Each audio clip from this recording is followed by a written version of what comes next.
San Francisco, this is really painful. There's a lot of people that are calling for the head of John Lynch, general manager. I don't think that's correct. John Lynch has been victimized by what success in the NFL is all about. John, I draft you. I draft 6 teammates. We hit on all these guys, including you. You get good, our team gets good. After your first contract's expired, we got to pay you to keep this good team intact. We do that, the numbers and the payroll go up. By the time we get to the end of your second contract, you got age, you might be some injury on some of your teammates, and suddenly we got salary cap problems. We can't re-sign everybody again. Now we're going to move on. John Lynch moved on from 10 players off the 49ers team. Started with the trade of Deebo Samuel, and it has just kind of continued across the board. Samuel, Greenlaw, Hufnanga, Shavarius Ward, Leonard Floyd, Hargrave, all those guys gone from San Francisco, and he still must re-sign Brock Purdy. So it's been a painful week in San Francisco. They've signed a few guys, but nothing of real significance. It's a little bit of transition, but as John Lynch said at a really heated press conference, we had to get younger, we had to get more athletic, and I had to find breathing room with the salary cap. So we'll see how this works now, because there will be new players coming in, and they've got a lot of draft picks, so maybe the young guys coming in for Kyle Shanahan to coach. So that was kind of a tough week in San Francisco, but quit bitching. You've had really good football for a long period of time, and you take my philosophy of how this NFL thing works. There are ebbs and flows. Quit bitching. Everybody goes through these exactly. cycles. Yeah, I get it. Okay, Eagles. Now, I am surprised about this. I don't understand. Harry Roseman's done such a great job stockpiling talent. I just do not understand in Philadelphia situation why you don't try to sign and retain, even if it's at higher price, Milton Williams, the defensive tackle, who obviously vacated, Josh Sweet, the rush guy who really came last year. He wound up going to Arizona as a free agent. Did not keep Darius Slay, Pro Bowl safety, veteran, kind of emotional leader in the secondary. He wound up going to Pittsburgh on a 1-year deal, and they traded C.J. Gardner-Johnson to Houston. Little surprised at the number of named guys who really contributed. A couple of them were younger guys at the end of the first contracts. Why Philadelphia didn't keep any of them. In Seattle, this is going to be painful. They've not had bad football for a long time. They're probably going to have some bad football going forward. I understand they got Sam Darnold, and I understand he resurrected his career with the Vikings under Kevin O'Connell, but he didn't have anything around him. This is going to be like Sam Darnold playing with the New York Jets, who had no talent. You know, they got rid of their top 2 veteran wide receivers. They have no running game by virtue of injuries. I think they got a porous offensive line. I just don't know what Sam Darnold's going to have to play around him in Seattle. To me, they're facing a painful rebuild. New York Jets. I guess I don't understand giving all that money to Justin Fields when Pittsburgh and Chicago didn't believe in him any longer to keep him. And the Jets obviously got rid of Aaron Rodgers, and they got rid of Dante Adams, and they got rid of Alan Lazard. They're kind of like back to square one. And they've signed some free agents. Aaron Glenn must see something in these guys. There's no marquee names in any of the free agents the Jets had. Browns, salary cap hell. With all the smart guys in the Browns front office, starting with the coach Kevin Stefanski, who a lot of people respect, all the way up the chain of command to Paul DePodesta, the former baseball executive who now kind of runs the business side of Browns football.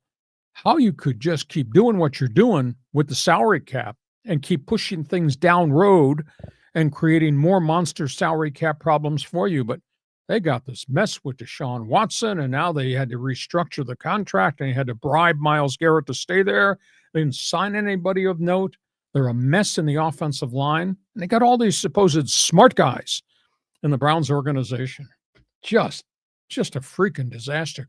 Thank God the Cleveland Cavaliers are 55-10 and giving the fans in Northeast Ohio something to look forward to. They cleaned up the Cuyamaca. Was it not the Cuyamaca River? Cuyahoga. The Cuyahoga River. They used to catch on fire. I saw that catch on fire when I was in college in the 1960s. Anyhow, Cleveland, what a disaster.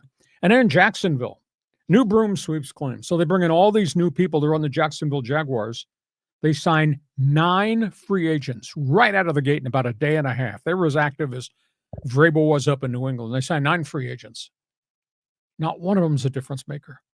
And you got rid of guys. You lost tackles. You lost wide receivers. You traded a wide receiver. Lost your tight end.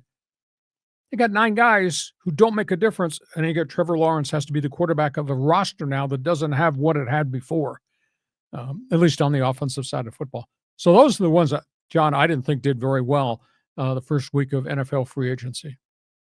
You're not going to weep on this thing. I mean, I know you're kind of a closet 49er fan. Well, I am, yeah. You're going to start weeping here? Go ahead. Yeah, well, I readopted the Niners after the Chargers left San Diego. It's my childhood team. And yeah, there are ebbs and flows. I went through that as a Niners fan in the mid-'70s when they were horrible and they traded away Simpson. They traded for Simpson and Plunkett, and they ended up giving away the farm. But then the 80s were great. But I remember this kind of goes to the point of what John Lynch is doing, getting rid of guys, getting rid of veterans. And I remember in the 80s, they got rid of, or they let Ronnie Lott go, and he ended up signing with, I think, the Raiders. Yeah. And I was just floored by that. I couldn't believe they let Ronnie Lott go, but they always said they want to let him go 1 year too early rather than 1 year too late. Yep.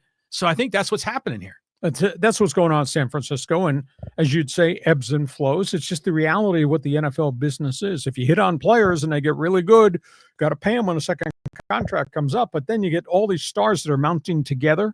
That's why you have 13 and 14 win seasons, because you got a composite, really good football team, but they're all knocking down big money. And somewhere that all counts against the cap. The credit card bill comes due. So, but some teams can't figure it out, like the Browns. Now, first of all, I mean, is Deshaun Watson's career over? Is he coming back from any of this? And they're stuck with him.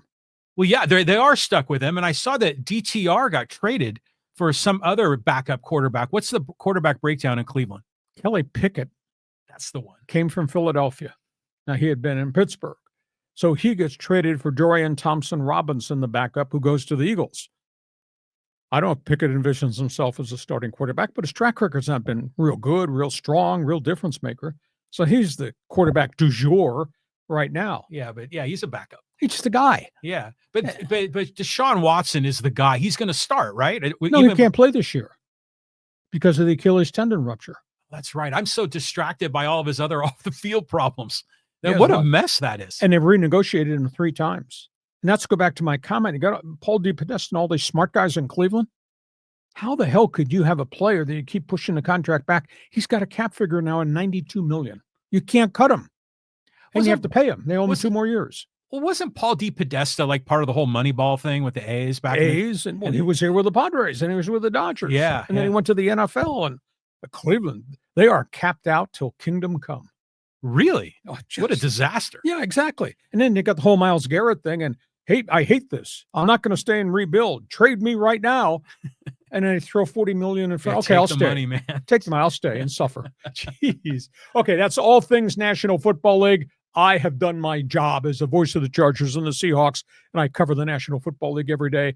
We want you in the Fans Forum chat box now. We put a lot of different topics on the table.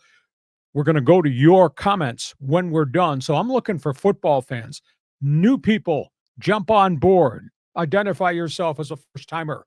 And we will go to the Fans Forum chat box at the end of this podcast.